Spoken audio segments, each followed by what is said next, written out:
So thank you So so we much can. for your time, my friend, my lovely हीरोक। और वैसे तो बहुत सारे लोग हैं, पर सबसे पहले मुझे ख्याल तुम्हारा ही आया कि अगर स्टोरी टेलिंग में हम किसी के बारे में सबसे पहले सोचेंगे दिल्ली एनसीआर में, एटलीस्ट वो तुम्हारे बारे में ही सोचा जाएगा। मेरे लिए तो इनफैक्ट इंडिया में भी तुम ही हो। खैर, तो वैसे तुमसे काफी सारे क्वेश्चन सब लोगों ने पूछे होंगे, इतने सारे इंटरव्यूज और वो स्कूल वाला जो इंटरव्यू था वो सारा। But I also wanted to know कि जो क्वेश्चंस कभी पूछे नहीं गए हैं, मैं उस चीज पे थोड़ी सी एक रोशनी डालूं और लोग तुम्हारा वो हिस्सा भी जाने। तो सबसे पहले पहली चीज तो जो लोगों के लिए कि तुम्हारा एक्चुअली वजह क्या है कि तुम स्टोरी टेलिंग करने लग गए। एक होता ना कि हर एक चीज का एक पर्पस होता है, तो वो वजह क्या है तुम्हारे लिए?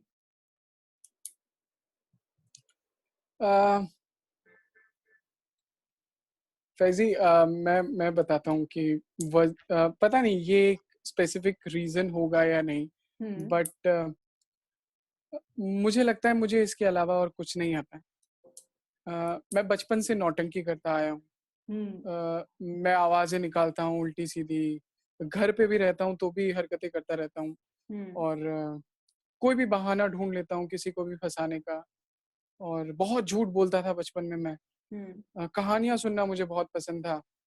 और मेरे जो रिएक्शंस होते थे हर एक चीज को देखकर, लोग बड़ा हैरान होते थे। आ ओ आहा। तो ये हमेशा से था मेरे अंदर से। पर प्रॉब्लम ये थी कि मुझे पता नहीं था कि इन सब का क्या करते हैं, मतलब इन सबको मैं कैसे यूज कर सकता हूँ। तो मुझे सडनली पता चला, ओ स्टोरी टेलिंग कर सकते हैं, चलो करते हैं, मजा आएगा। क्योंकि बस तो मेरे ख्याल से मैं इसलिए करता हूँ क्योंकि मैं इसमें एक्सप्रेसिव हो सकता हूँ, मैं इसमें चीख सकता हूँ, मुझे कोई नहीं रोकेगा। मैं इसमें रो सकता हूँ, मुझे कोई नहीं रोकेगा। मैं इसमें घिनौना बन सकता हूँ, मुझे कोई नहीं रोकेगा। तो शायद मैं एंजॉय करता हूँ अपने हर एक रस को इसके थ्रू, और यही रीजन है शायद। Thank you. तो एक ऐसा टाइम भी तुमने बताया था मुझसे कि जो मैंने कई स्टोरी टेलर से भी सुना जिन्होंने तुम्हें पहली बार देखा, तो सीपी का जो पार्क है, तुम वहां पे एक बोर्ड लटका के रहते थे कि मैं कहानियां सुनाता हूँ। So I want to know about that time कि वो जो रीजन था वो क्या था, क्या करना चाहते थे, या फिर इतनी ज्यादा दीवानगी थी कि नहीं मैं ये चीज भी करके देखूंगा, मुझे सिर्फ सुनने वाले चाहिए। तो I mean tell something about that time. हाँ, ये दरअसल ये सुनने में बड़ा अच्छा सा लगता है कि यार कोई एक बंदा है जो बोर्ड लेकर घूम रहा है और कहता है कि यार कहानी सुन लो। तो पर वो 2 दिन तक ठीक लगता है कि अगर आप जाते हो और 2 दिन करके देखते हो, और फिर फिर ना आपको उसके बाद जो फीलिंग आती है ना वो बहुत इंपॉर्टेंट होती है। तो मेरे साथ शायद वही थी। मुझे 2 दिन तक किसी ने नहीं सुना। मुझे लोग बोलते थे हट बे, तू चल बे, क्या कर रहा है तू, निकल। तो मुझे ना वो बहुत लगा था।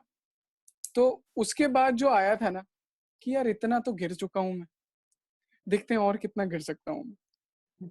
तो उसके बाद ना मैं सुध-बुध खो बैठा था अपनी।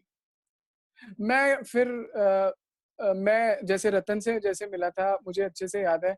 उसके बाद मैंने नया चीज़ शुरू कर दिया। जहाँ पर भी 4 लोग बैठे हुए मिलते थे, मैं घुस जाया करता था और उल्टे-सीधे तरीके से बोलता था, "यार मैं कहानीकार हूँ, सुन लो यार कहानी। यार मैं कहानीकार हूँ, सुन लो यार कहानी।" कोई भी बूढ़े अंकल मिलते थे 3-4 बैठे हुए, मैं उनके साथ बैठ जाता था और बोलता था, "अंकल क्या कर रहे हो यार, कहानी सुन लो मेरी।" तो मैं इतना बेशर्म हो चुका था वहाँ पर, या फिर ये कह सकती हूँ कि मैं ना देखना चाहता था कि मैं कितना गिर सकता हूँ और ज़्यादा। कितनी हद तक मैं अपने आप को लेकर जा सकता हूँ। सच कहूँ तो उस वक़्त मेरे दिमाग में कुछ नहीं चल रहा था। मैं सिर्फ़ अपनी हरकतों को एन्जॉय कर रहा था। क्योंकि मैं घर आता था और मैं रात को जब सोता था, मैं सोचता था यार मैंने ये किया यार, यार कमाल है। मतलब लिटरली मैंने ये किया। सही है यार। तो मुझे बड़ा मज़ा आता था ये, और मैं सोचता था यार अगली बार ना मैं ऐसा करूँगा। तो मुझे याद है इंस्टाग्राम पे ना एक वीडियो डाली थी मैंने, लाइव लाइव तो नहीं, रिकॉर्ड करके डाली थी। वहाँ पर मैंने कहा था कि यार कहानी सुनाने के लिए दम नहीं चाहिए, यहाँ हुँ। पर लोगों को ना कहानी सुनने के लिए भी दम चाहिए। कोई सुनता ही नहीं है यार कहानी। तो ऐसे मैंने वीडियो डाली थी वहाँ पर। तो तो ये सारी चीज़ें थी जो जो अब मुझे मुझे भी हँसाती थी। और सच हुँ, बताऊँ वो कुछ डेस्परेशन वाला पीरियड नहीं था, वो मज़ेदार पीरियड था मेरे लिए। हुँ। मैं मज़े लेने निकलता था और देखता था यार चलो आज क्या होगा? आज क्या कर सकते हैं हम? पर ऑब्वियसली शुरू-शुरू में बहुत हर्ट करता था, फिर उसके बाद मैं लीचड़ बन गया था। पता नहीं शायद। अच्छा, उस दौरान सबसे यादगार फटकार जो रही है, वो क्या रही थी? किसी ने बहुत ही लताड़ा हो, तो उस इंसान ने क्या बोला था कि तुम्हें बहुत बेइज़्ज़ती लगी हो? आई मीन कुछ ऐसा-सा? अ, अ, न मतलब इतनी बुरी तरह तो बहुत सारे करे थे तो ऐसे अ, बताना मतलब पता नहीं। कि मतलब दूसरे पर हाँ, इंसान ने मुझे ना तुम्हें धुतकारा है या फिर ज़लील किया है और तुम्हें फ़र्क नहीं पड़ा। ऐसी कोई फटकार सी लगी कि नहीं मुझे कहानी नहीं सुननी है, अरे भई तुम हटाओ, तुम कहाँ से अरे कौन पागल इंसान है, अरे ये क्यों कहानी सुनाना चाह रहा है? तो कुछ ऐसा-सा कुछ इंसिडेंट हुआ हो? हाँ, एक्चुअली ऐसा इंसिडेंट आज भी होता है। मतलब क्या होता है कि अहमद सर जो हैं, वो हुँ, बहुत प्यारे हैं, मैं बहुत प्यार हुँ, करता हूँ उनसे। तो हुँ, वो मेरे को कहते हैं कि यार हीरो तू जो है ना अपने कपड़े पहनने का ढंग और जो ये रूप रंग है ना तेरा जो तू ऐसे ही उठकर निकल जाता है, इसको हुँ, थोड़ा ना सोफिस्टिकेटेड कर यार। मतलब हुँ। लगना चाहिए यार तू स्टोरी टेलर है। तो वो मुझे अभी भी लगता है और मैं बहुत कोशिश करता हूँ कि यार मैं ना थोड़ा सोफिस्टिकेटेड बन जाऊँ। बाल-वाल कंघी करके एकदम दाढ़ी-वाड़ी शेव करके और फिर कहानी सुनाने आऊँ कि लोग जो है मुझे पसंद करें। फिर ना मुझे फ़ील नहीं आती, मुझे लगता है मैंने मेकअप कर लिया। फिर जब मैं अहमद सर को देखता हूँ फिर लगता है यार ये फिर डाँटेंगे यार कुछ करना पड़ेगा। तो मुझे एक ऐसा इंसिडेंट याद है हुँ, मैं सीपी पहुँचा था तो वहाँ पर मैं ऐसे ही बोर्ड लेकर कुर्ता पहनकर पहुँचा था। तो हुँ, वहाँ पर मैं बोर्ड लेकर पहुँचा था और पीछे पीठ में एक बैग था। तो वो बंदा बैठा हुआ था, उस बंदे ने पहले तो मुझे कहा चल हट यहाँ से, हुँ, फिर पता नहीं क्या हुआ उसे उसने मुझे बुलाया और बोलता कि चल सुना कहानी। तो मैंने उसे कहानी सुनाई, तो उसने मुझे ये बोला था, उसने मुझे कहा था कि जब तुम पहली बार आए थे तो मुझे लगा कि भीख माँगने आए हो। तो तुम लग ऐसे रहे हो कि जैसे कोई भिखारी होता है ना डोनेशन के लिए माँगता है। तो मैंने कहा सच बताओ आपको ऐसा लग रहा था?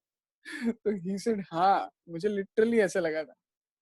तो वो चीज़ मुझे हमेशा याद आती है जब भी अहमद सर मुझे बोलते हैं, "हिरोक थोड़ा काम करो अपने लुक्स पर।" फिर मेरे को उस बंदे की याद आती है, यार मैं डोनेशन वाला लग रहा हूँ क्या? तो वो बड़ा यादगार है, वो बहुत अच्छा लगता है मुझे। वो इंसिडेंट मेरे दिल के बहुत करीब है। इस पे I really wanted to say something कि सब लोगों का ना एक अपना फॉर्म होता है और मतलब अगर कोई स्टोरी टेलर है शायद ये मेरा मानना है कि शायद ज़रूरी नहीं है कि उसको बहुत ही ज़्यादा उसको अपने आप को मेंटेन करना पड़ेगा। अगर उसके कहानी के किरदार ऐसे हैं जो एक आम इंसान को दर्शाते हैं, तो आप खुद बताइए अगर हुँ, आप किसी भूखे इंसान की बात कर रहे हैं और आपने जेल लगा लिया बालों में और जो है एक बहुत ही अच्छी शर्ट पहनी है, बहुत फॉर्मल्स पहने हैं, तो लोग कनेक्ट कर ही नहीं पाएँगे। तो शायद अपना एक तरीका होता है, एक अपनी किस्म होती है, आप जैसे आप बताना चाहते हैं। क्योंकि मैं मुझे शुरुआती वक़्त में बहुत ज़्यादा क्रिटिसाइज़ किया गया। मैं एक होता है ना बॉडी शेमिंग कि मैं बहुत ज़्यादा टॉमबॉयिश थी।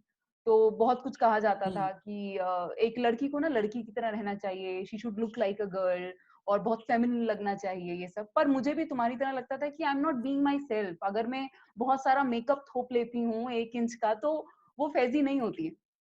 तो फिर मैंने सोचा हुँ, कि नहीं मैं अपना ही तरीका निकालूँगी जिसमें मुझे कंफ़र्टेबल लगता है।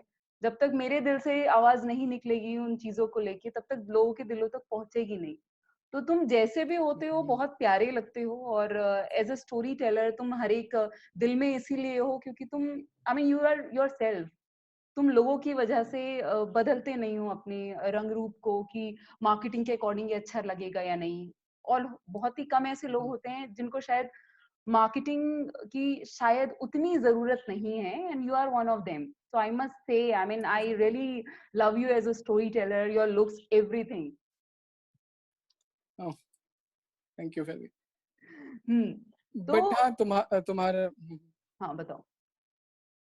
नहीं, नहीं कुछ नहीं। ओके। अच्छा, एक और चीज़ है जो it's little vulnerable question to ask कि हीरो क रोता कितना है?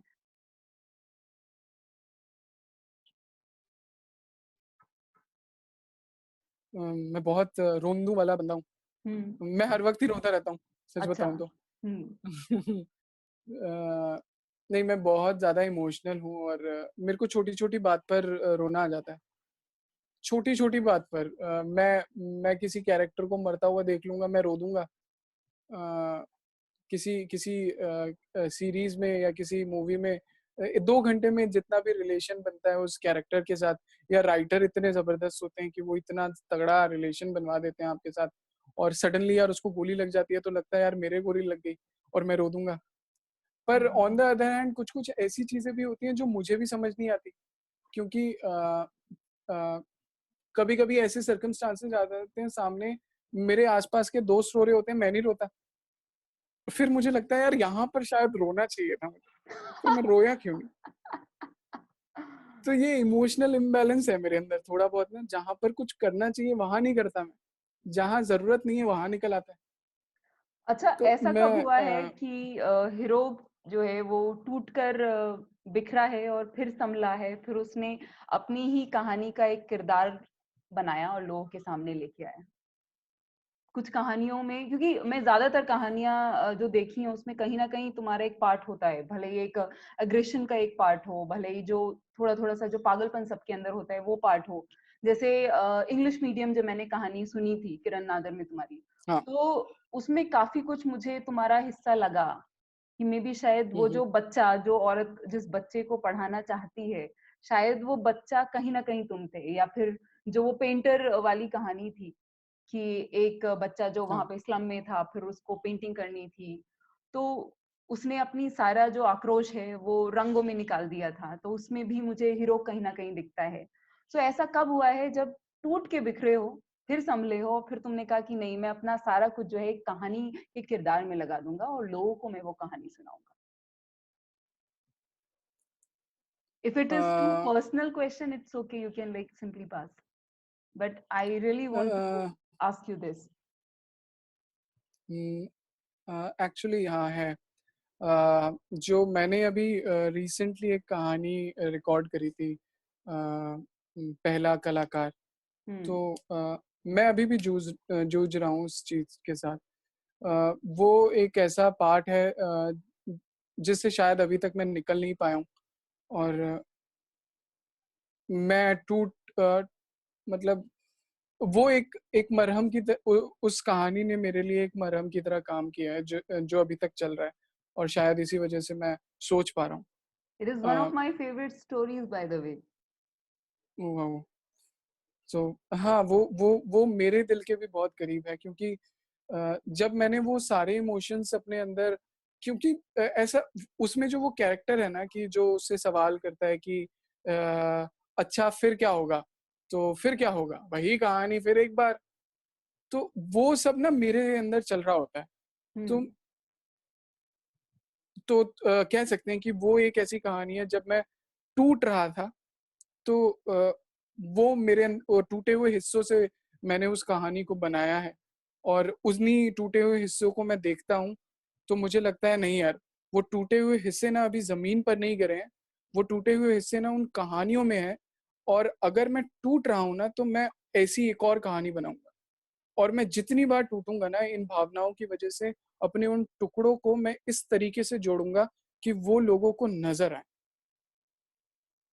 सो very nice. पता नहीं, तो ये जो डायलेमा है दिमाग का ना, दिमाग और दिल का, ये मुझे हर बार तोड़ देता है।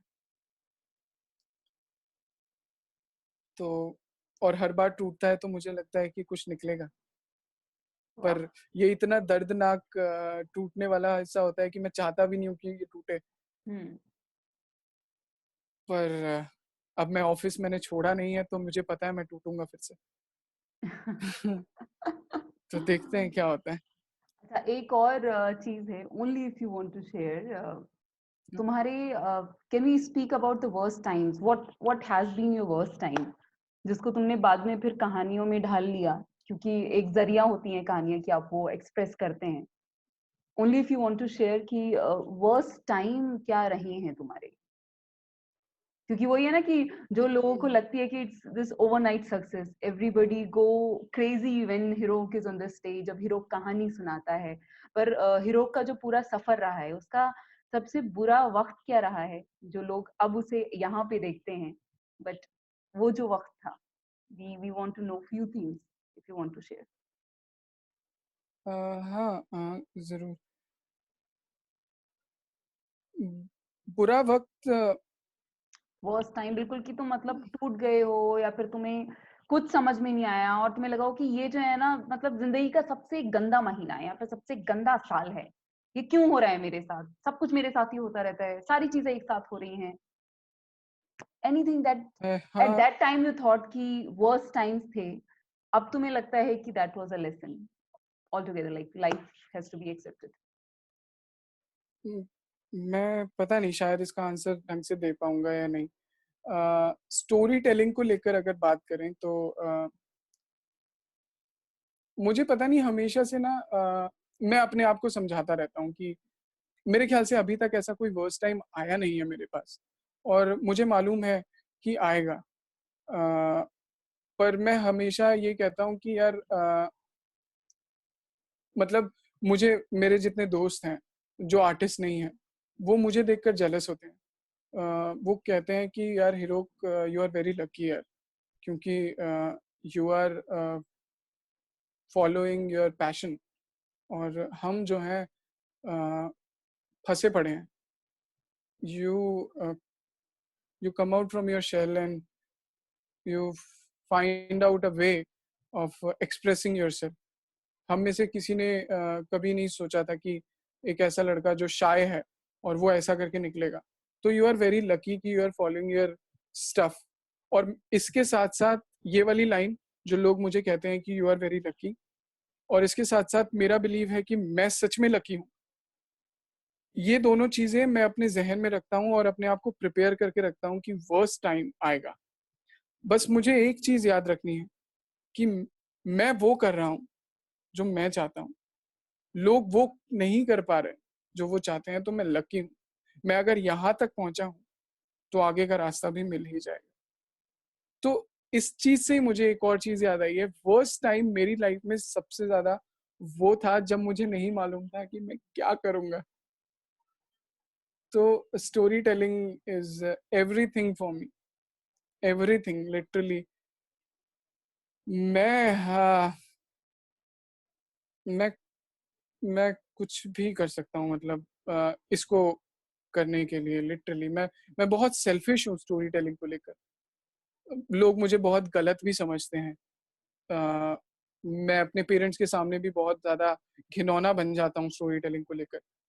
पर सच बताऊँ मेरे को फ़र्क नहीं पड़ता अब और ये चीज़ गलत है। मुझे मालूम है ये चीज़ गलत है, बहुत गलत है। पर यही एक तरीका है अपने आप को चलाए रखने के लिए, पता नहीं। The fire should keep on burning, और हुँ, बहुत गट्स चाहिए होते हैं to be yourself, to follow your will, वरना बहुत सारी कभी एक्सपेक्टेशंस का पहाड़ अपने पे आ जाता है और बहुत सारी चीजें आ जाती हैं, बट ऑफ कोर्स हाँ, to stand out and to follow your will, it really really needs guts. तो एक लास्ट क्वेश्चन है, और हाँ, मैं ये पूछना चाहती हूँ कि जैसे सब लोग का एक क्राइटेरिया होता है उनकी लिखाई का, जिस तरीके से वो उनका अंदाज़े बयां होता है ये सारा। सो हीरो की जो पर्सनल लाइफ है, वो कहानियों पे कितना असर डालती है, बिकॉज सारा एवरीथिंग इज असर डालती है। को रिलेटेड, एवरीथिंग इज को रिलेटेड, तो मैं क्या तो क्या बोलूँगा सारा ही असर, असर डालती है। सारा ही असर डालती है, क्योंकि कभी कभी ऐसा होता है हर चीज़। कि क्लोज रिलेशंस अच्छे चल रहे हैं तो आप कहानियां भी वैसी लिखते हैं, जब क्लोज रिलेशंस अच्छे नहीं चल रहे हैं या फिर आप बहुत टूटे हैं, तब कहानी आप अलग तरीके की लिखते हैं या फिर आप कहानी लिख नहीं पाते हैं। सो ये कब हुआ? Like if you could give some example. Uh, नहीं, ऐसा कुछ है नहीं शायद, मेरे को याद भी नहीं आ रहा अच्छा, पर पर्सनल जिंदगी का असर पड़ता है कहानियों पे और आपकी लिखावट पर? है। हाँ, मतलब हाँ, कह सकते हैं, थोड़ा बहुत कह सकते हैं। और हीरो पढ़ता क्या क्या है? मैं वो सारी चीज़ें पढ़ता हूँ जो मुझे बोला जाता है कि यार इसको पढ़ो, क्योंकि अभी मैं बहुत कम पढ़ता हूँ, मैं बहुत घटिया रीडर हूँ। मैं सुनने में और मूवीज़ देखने में ज़्यादा यकीन रखता हूँ। हम्म। पर हैं, हम्म। देवेंद्र भाई हैं, तुम हम्म। हो, हम्म। कुशाग्र है, बहुत ही खूबसूरत लड़का है वो बंदा। हम्म। तो और भी बहुत सारे नाम हैं, हम्म। पल्लवी मैम है। तो हम्म। इन लोगों से बात करता हूँ तो मुझे लगता है यार, प्रेरिका है, इन हम्म। लोगों से बात करता हूँ तो मुझे लगता है यार कितना नॉलेज है यार इन लोगों में यार, मैं कैसे करूँगा यार, मैं कैसे करूँगा? फिर मैं इन लोगों के पास ही जाता हूँ, मैं बोलता हूँ यार कैसे किया है आप लोगों ने? तो बोलते हैं यार पढ़ा है हमने, तुमने इनको पढ़ा है? मैंने कहा नहीं, पढ़ो, अच्छा कितना वक़्त लगेगा? अरे पढ़ो तो सही तभी तो पता चलेगा। तो ये लोग बहुत अच्छे हैं और अंशुल जो है वो मेरे सवाल उल्टे-सीधे सवालों के जवाब देते रहते हैं। देवेंद्र भाई हैं मेरे सवालों के उल्टे-सीधे सवालों के जवाब देते रहते हैं। तो इनको बहुत तंग करता हूँ मैं। अहमद फराज सर हैं, हम्म। उनसे कभी-कभार बात होती है तो वो तो झाड़ देते हैं। ऐसे नहीं पढ़ते, तुम पता नहीं कैसे करते रहते हो। थोड़ा थोड़ा आवाज़ में बोल्डनेस लाओ और ऐसे करके बोला करो यार, तुम क्या बकरी की तरह मिमियाते हुए बात करते हो लोगों के साथ, थोड़ा रौब लाओ यार। तो मैं डर जाता हूँ, मैं बोलता हूँ सर हाँ, सर मैं करूँगा सर, सर मैं करूँगा। तो चलो, तो तो मैंने बताओ। तो बस यही मैं बोलूँगा कि मैं सच में बहुत लकी हूँ कि इतने खूबसूरत लोग मिले हैं ना मुझे खींचने के लिए, तो they are the one who pull out best from me, क्योंकि यार because you are I one of the best. Like मेरे लिए तो तुम बेस्ट हो, बाकियों का मुझे पता नहीं, मेरे ख्याल से उनका भी यही डिसीजन होगा। पर वही है कि कोई भी इंसान लकी नहीं होता है उतना। लकी होने के साथ साथ आपको उतनी मेहनत भी करनी पड़ती है, and you have already done your homework for years. तो जब हमने वो डार्कनेस की बात की थी, वर्स्ट टाइम, और कब तुम टूट के बिखरे, तुमने कोई कहानी बनाई, तो just a message for all of us, जितने भी व्यूअर्स हैं, just a message from you and then we are good to go. कि कितना जरूरी होता हाँ, है अंधकार आपकी जिंदगी में होना, और ताकि आप उससे अ, लड़ें और अपने आप को पहचान पाएं। हाँ, एक मेरे सर हैं, हम्म। प्रशांत नाम है उनका। हम्म। मैं बहुत एडमायर करता हूँ उनको। हम्म। वो बोलते हैं कि यार हीरोक, एक चीज़ याद रखना, अ, खाना ना सबके लिए लिखा हुआ है। हम्म। अ, तो बस वो करो जो तुम्हें मन करता है, बाकी सब हो जाएगा। और उस पर यकीन करो, जो तुम कर रहे हो, बाकी सब हो जाएगा, लिटरली बिलीव मी। तो पता नहीं क्यों उनका ये उनकी ये बात ना मुझे हर बार बहुत ज़्यादा एनर्जी देती है। और मैं हर बार जब भी उनसे बात करता हूँ तो वो हमेशा ये कहते हैं कि वो सब हो जाएगा यार, सब लिखा हुआ है, जितना खाना तुझे मिलना है ना वो मिलेगा, जो छत सर पर है वो रहेगी, बस follow your heart, that is only thing that matter. तो लवली, यही है। लवली। तो थैंक यू सो मच हिरोक, अपनी ये थैंक यू सो सारी मच फैजी। चीजें बताने के लिए। और मुझे भी इतना हाँ हाँ, ज्यादा जो है सीखने को मिला, just in like half an hour. बहुत अच्छे अच्छे आओ। निकलेंगे ये सारे minutes. Thank you so much हाँ फॉर योर हाँ, time. Ditto, thank you so much, thank you so much Faizi. Bye, okay, take care. Take care, bye.